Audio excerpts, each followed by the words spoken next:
What could be more romantic than a beautiful walk through a setting like this? A steamy bubble bath with champagne? Well, that sounds good too, but this video is about where to go snowshoeing near Vancouver. Happy Valentine's Day! Let's go! If you live in Vancouver, your closest options for snowshoeing include Cypress Mountain, Grouse Mountain, and Mount Seymour. These resorts are really well organized to offer a nice snowshoeing experience and some extra add-on events. Let's start with Cypress. Here you find 11 kilometers of trails through subalpine meadows and forest. They have trails of all different levels, and you can rent snowshoes on site if you don't already own a pair. Since these trails are on a private resort, a trail pass is required and no pets are allowed. Some of the unique experiences they offer are guided snowshoe tours and a 2.5 kilometer night snowshoe trail where the trees and path are lit up with LED lights.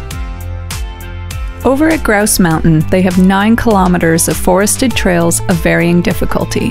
A trail pass is required, which includes the cost of the gondola ride needed to get up there. Once at the top, rentals are available, but pets are not allowed on the trails. Grouse Mountain is a true winter amusement park that offers some unique experiences. The snowshoe grind and its timer program is meant to mimic the intensity of the Grouse Grind summer trail, but on snowshoes.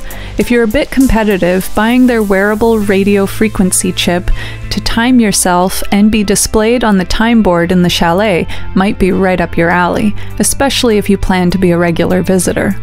They also hold night snowshoeing tours on the full and half moons, snowshoe social nights, and snowshoe fondue private events. The third option close to the city is Mount Seymour. This area has about 25 kilometers of trails, and there are 2 trails with free public access, Dog Mountain and First Peak. These are rated as moderate to difficult.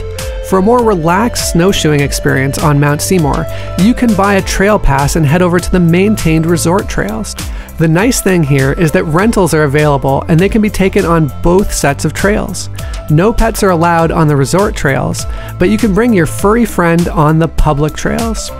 They also offer some unique guided tours, including a chocolate fondue tour, a baby and me tour, night snowshoeing, and a watershed tour.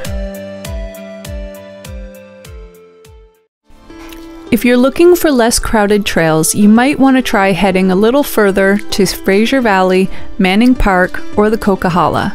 These trails are just that, snowshoeing, just you and nature. The Fraser Valley is 1 to 1.5 hours from Vancouver, where you have a couple of options. The first is Elk Mountain in Chilliwack. This is a single, difficult, 7-kilometer round-trip trail that is free to use and pets are allowed. Bring your own snowshoes or rent nearby at Mount Waddington's outdoor shop.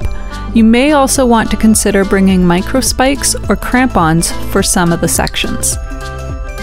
Your other option is Sasquatch Mountain, where they have 11 kilometers of easy to moderate trails through forest and along streams. Rental equipment is available and a trail pass is required. This is also a ski resort and accommodations are available as well. 2 hours from Vancouver and you'll arrive in the backcountry winter wonderland of the Coquihalla. No passes are required at any of these trails. You'll need to bring snowshoes with you and pets are allowed. Zoa Peak is a challenging 11-kilometer return trip up to spectacular views of Falls Lake and the surrounding mountains. Falls Lake Trail leaves from the same point as Zoa Peak, but follows an easy 4-kilometer return trail through the forest to the lake and back. Then there's Needle Peak, which is an 8-kilometer return trip on a difficult trail up and back. Once the tree line is cleared, there are incredible views of the peak and surrounding Cascade Mountains on the ridge, but reaching the peak isn't safe in the winter unless you are equipped with mountaineering skills. Manning Park has the most extensive trail system available and can be found just over 2 hours from Vancouver. In this huge park, you'll find 300 kilometers of trails for all skill levels. The required trail pass is very well priced, and snowshoes can be rented at the resort chalet. Pets are allowed everywhere except the groomed Nordic trails. Some of the unique opportunities at Manning Park are guided treks and accommodations ranging from hotel rooms, cabins, and winter RVing, so you can make the longer drive out there worth it by spending a night or two. Of course, we want you to be safe out on the trails, so always make sure you're dressed for the weather, carry appropriate supplies, and always check mountain conditions and avalanche reports before heading out. When we go snowshoeing, we each always carry water, snacks, a first aid kit, and essential survival gear. It's important that each person carry their own gear because in an emergency, you may get separated and need to be self-reliant.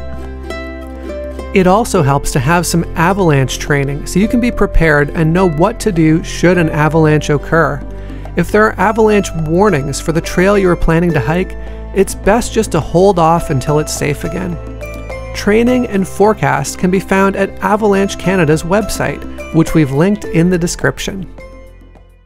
We hope you're having or had a nice Valentine's Day.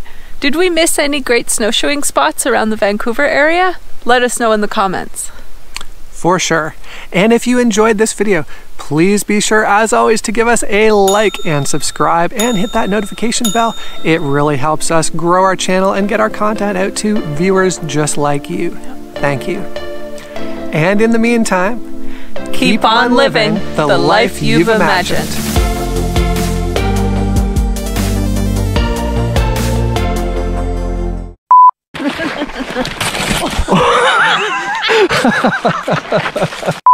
What are you doing? That's what I wanted to get. We hope you're having or had a wonderful Valentine's Day. If we missed... Nope.